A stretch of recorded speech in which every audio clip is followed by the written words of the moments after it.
Students, तो now हमारा अगला टॉपिक है हाइब्रिडाइजेशन, जो बहुत ही इम्पोर्टेंट टॉपिक है केमिस्ट्री का, जो कि केमिकल बॉन्डिंग के बारे में बताता है कि कैसे जो ऑर्बिटल्स है एक दूसरे के साथ मिक्स अप होते हैं और न्यू ऑर्बिटल बनाते हैं जिनकी एनर्जी इक्वल होती है और आइडेंटिकल शेप होती है। अब हम इसकी एग्जांपल के बारे में पढ़ेंगे। सबसे पहली एग्जांपल है sp, एग्जांपल नहीं, ये टाइप्स है। सबसे पहले है sp हाइब्रिडाइजेशन। sp हाइब्रिडाइजेशन में s ऑर्बिटल और p ऑर्बिटल को हम मिक्स करके न्यू ऑर्बिटल की फॉर्मेशन करते हैं। और वो जो p ऑर्बिटल है वो कोई भी हो सकता है। वैसे तो डबल शेप होता है, px हो सकता है, py भी हो सकता है और pz भी हो सकता है। और अगर हम इनको इंटरमिक्स करेंगे तो हमारे पास जो है sp हाइब्रिडाइजेशन बन जाएगी। और ये जो s ऑर्बिटल और p ऑर्बिटल है वो हाइब्रिड बनेगा, यानी कि इन दोनों को हम मिक्स करेंगे। और अगर हम इसकी एग्जांपल की बात करें तो वो सबसे पहले आती है BeF2 के। और इसके लिए सबसे पहले हमें इसका एटॉमिक नंबर पता होना चाहिए। बेरिलियम का एटॉमिक नंबर कितना होता है? 4, यानी कि 1s2 और 2s2। तो हम इसके एक्सटर्नल ऑर्बिटल्स जो है उनको ड्रॉ करेंगे। ये है 2s, और 2s के आगे कौन सा ऑर्बिटल आ जाता है? 2p, जो कि बिल्कुल वैकेंट होता है। लेकिन यहाँ पर जो f ऑर्बिटल है, जो फ्लोरीन है, वो इसके साथ कैसे बॉन्डेड हुआ होगा?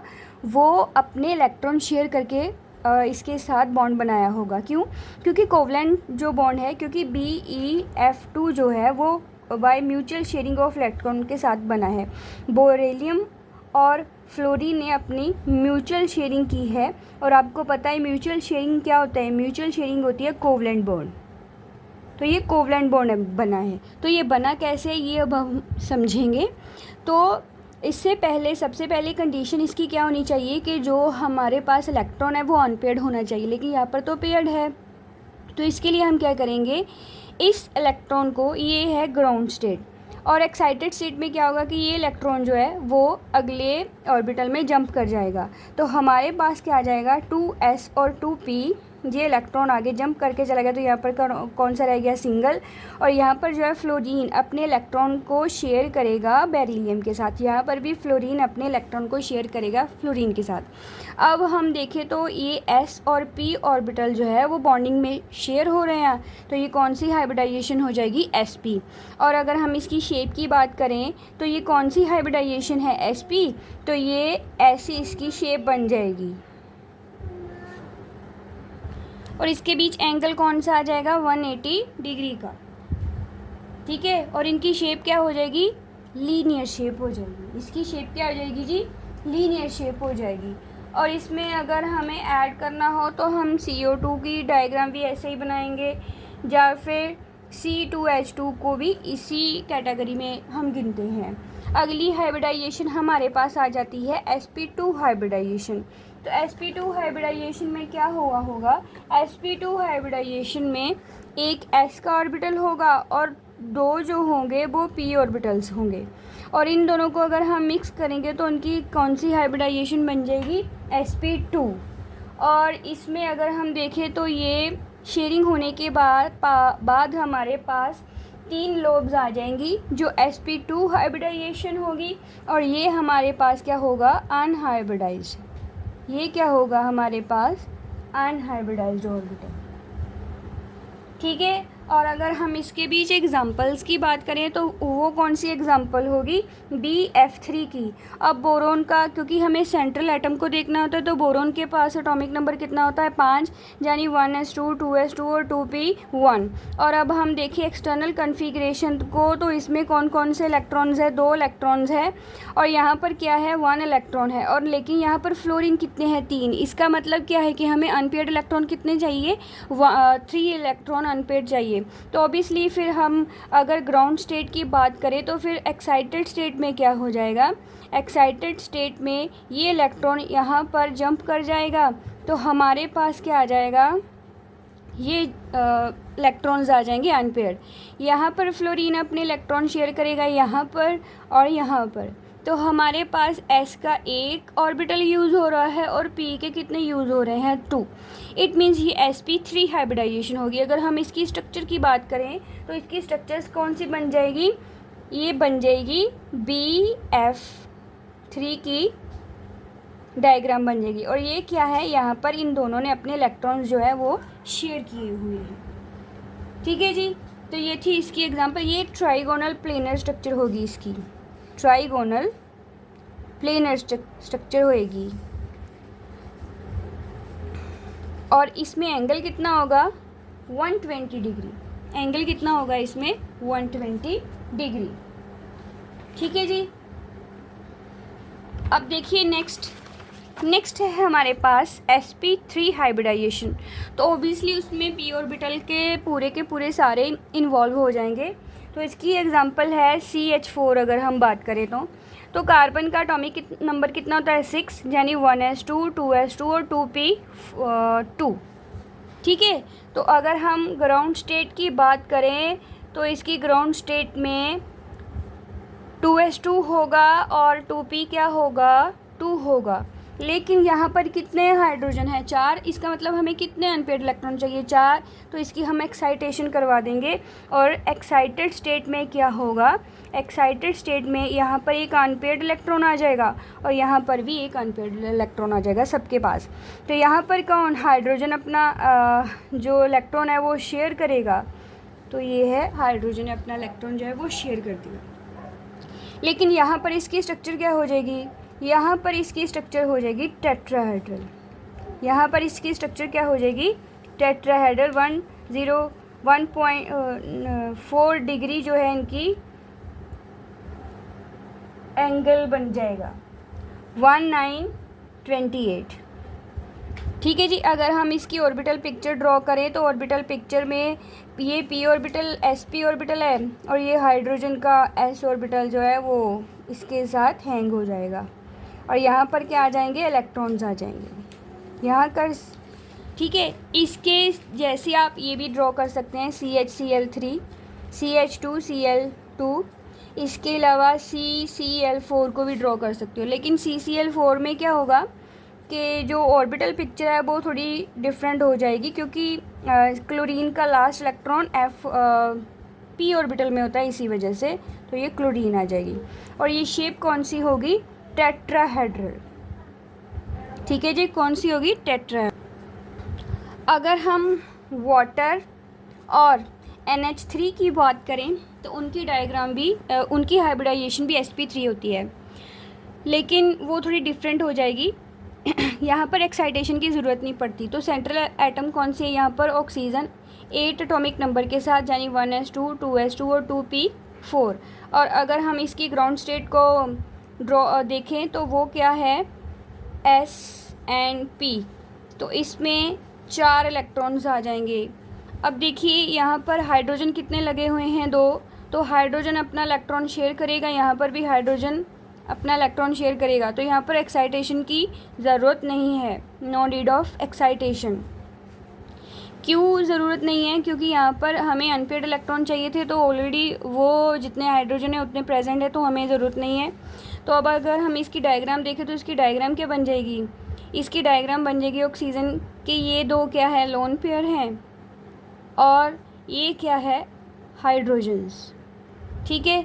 तो इसकी V या फिर बेंट शेप होती है, लेकिन हाइब्रिडाइजेशन सेम ही होगी। S का 1, P के कितने आ जाएंगे, 3। तो इसकी हाइब्रिडाइजेशन होगी sp3 और ये होगा इसकी बेंट शेप होगी। लेकिन अगर हम इसके एंगल की बात करें, वाटर के एंगल की बात करें, तो वो वाटर का एंगल कितना होगा, वो होगा 1। तो ये कितना होगा, 104.4 डिग्री 5। और सिमिलरली अगर हम नाइट्रोजन की बात करें तो एटॉमिक नंबर 7 होगा, 1s2 2s2 और 2p कितना होगा, 3। तो अगर हम ग्राउंड स्टेट को देखें तो S में 2s में कितने इलेक्ट्रॉन हैं, 2। और sp में कितने इलेक्ट्रॉन हैं, 3। लेकिन यहाँ पर कितने इलेक्ट्रॉन हैं, 3, और 3 ही हमें हाइड्रोजन चाहिए थे। तो यहाँ पर भी सिमिलरली हमें एक्साइटेशन की ज़रूरत नहीं है। तो इसकी डायग्राम क्या होगी, ये लोन पेयर है तो ये lone pair as it is आ जाएगा। और यहाँ पर हाइड्रोजन जो है वो अपने इलेक्ट्रॉन को शेयर करेगा। तो ये हाइड्रोजन जो है अपना इलेक्ट्रॉन शेयर करेगा और इसका एंगल जो है वो कितना होगा, 107 डिग्री होगा। और इसकी स्ट्रक्चर कौन सी होगी, पिरामिडल। ठीक है जी, इसकी स्ट्रक्चर क्या होगी, पिरामिडल। सिमिलरली अगर हम नेक्स्ट टाइप की बात करें तो वो है sp3d। इसके लिए बहुत ही फेमस जो एग्ज़ाम्पल है वो चलती है, और वो एग्ज़ाम्पल कौन सी है, वो है,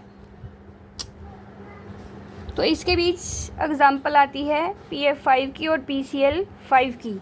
तो इसके लिए आप कोई भी एग्ज़ाम्पल ड्रॉ कर सकते हैं। मेन फॉस्फोरस का एटॉमिक नंबर कितना होता है, 15।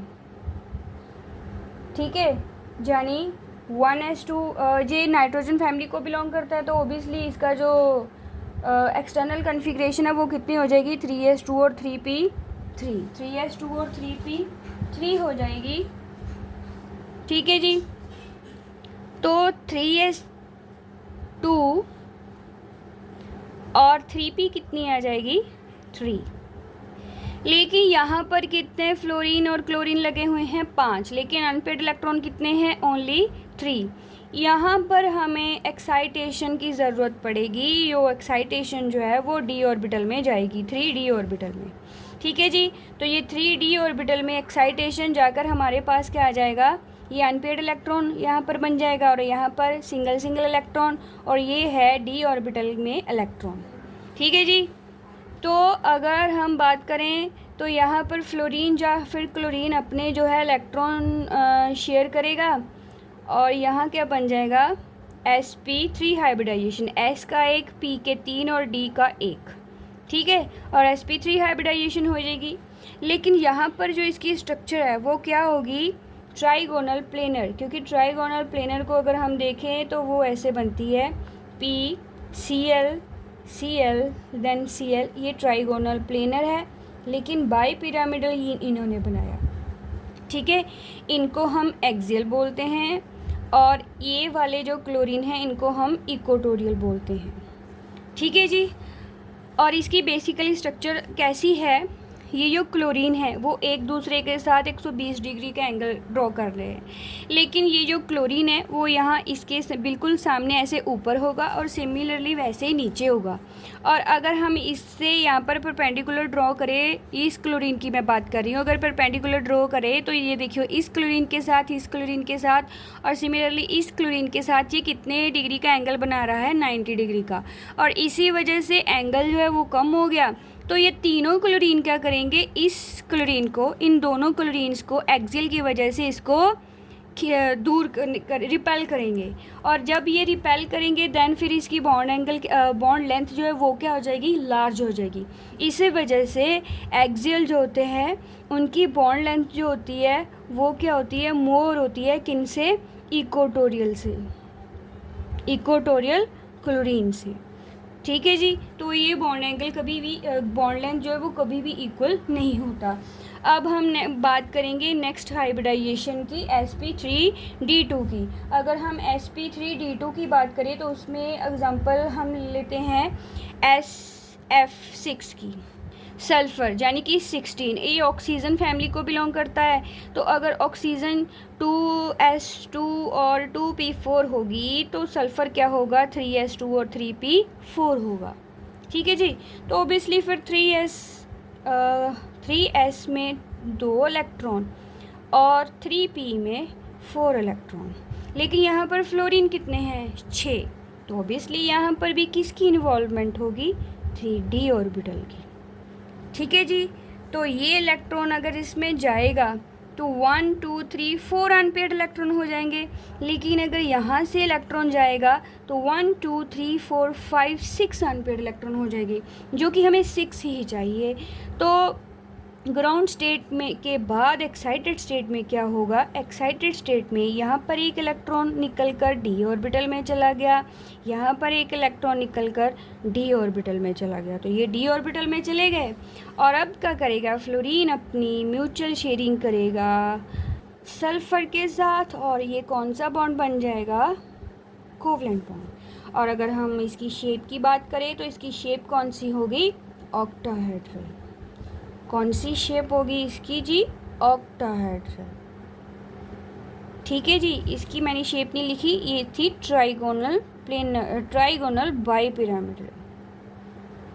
ट्राइगोनल, ये ट्राइगोनल है, ये 2 बाईपिरामिडल है। ठीक है जी।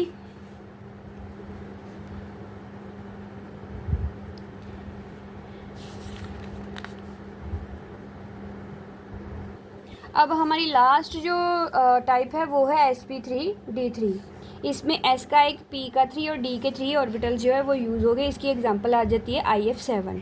और आयोडीन जो है वो इनकी फैमिली को बिलोंग करती है, फ्लोरीन फैमिली को। तो फ्लोरीन में आता है 2s2 और 2p 5 एक्सटर्नल कन्फिग्रेशन। क्लोरीन में क्या आ जाएगा, क्लोरीन में आ जाएगा 3s2 और 3p5। और ब्रोमीन आती है पहले 4s2 और 4p5 आ जाएगा। और अगर हम आयोडीन की बात करें तो आयोडीन में क्या आ जाएगा 5s2 और 5p5। तो ये कन्फिग्रेशन हम लिखेंगे 5s 2 इलेक्ट्रॉन और 5p5। तो ये 5p5 हो गए इलेक्ट्रॉन। लेकिन यहाँ पर चाहिए कितने, 7, 1 2 3 4। ठीक है, इसका मतलब है 3 और चाहिए और अनपेयर्ड इलेक्ट्रॉन हो जाएंगे। तो यहाँ पर d ऑर्बिटल होगा, वहाँ पर ये इलेक्ट्रॉन जो है वो आगे चले जाएंगे एक्साइटेशन होकर। ये वाला इलेक्ट्रॉन आगे जाएगा, ठीक है जी, ये वाला इलेक्ट्रॉन आगे जाएगा और ये वाला इलेक्ट्रॉन भी आगे जाएगा। तो ये ग्राउंड स्टेट है। और एक्साइटेड स्टेट में क्या होगा, ये 5s और ये क्या है 5p। और यहाँ पर क्या आ जाएगा 5d ऑर्बिटल। ठीक है, ये अनपेयर्ड इलेक्ट्रॉन यहाँ चला गया, यहाँ से एक इलेक्ट्रॉन यहाँ चला गया और यहाँ से भी एक इलेक्ट्रॉन यहाँ चला गया। तो कितने हो गए, टोटल 7 हो गए। तो फ्लोरीन इसमें अपने इलेक्ट्रॉन डालेगा और कोवलेंट बॉन्ड की फॉर्मेशन करेगा जी। तो ये इसकी जो डायग्राम है वो कौन सी बन जाएगी, हाइब्रिडाइजेशन क्या होगी, S का एक, P के 3 और D के कितने आ जाएंगे 3। P के 3 ऑर्बिटल है तो 3 से ज़्यादा कभी नहीं होंगे और यहाँ पर सिर्फ D3 ही शामिल होता है और कोई शामिल नहीं होता। और इसकी जो हाइब्रिडाइजेशन है वो sp3 हो जाएगी, sp3d3 हो जाएगी। और इसकी जो शेप है वो कौन सी हो जाएगी, IF7 की अगर हम बात करें तो ये बनेगी पेंटागोनल बाईपिरामिडल। ये बन गया 5 का पेंटागोनल और ये इनके बन गए बाईपिरामिडल, पेंटागोनल बाईपिरामिडल। ठीक है जी। और अगर हम यहाँ पर बात करें तो ओबियसली ये 90 डिग्री का एंगल बनाएंगे, ये 72 डिग्री का। और अगर हम यहाँ पीछे जाएं तो ये आपस में सारे कितने डिग्री का एंगल बना रहे हैं, सारे 90 डिग्री का, क्योंकि ओबियसली ये स्क्वायर होगा और ये एक ऊपर फ्लोरीन होगा और एक नीचे होगा। और अगर हम पेंटागोनल की बात करें वो तो चलो एंगल आपके सामने है। तो ये थी हाइब्रिडाइजेशन। आई होप सो कि आपको अच्छी लगी होगी। तो तब तक के लिए गुड बाय।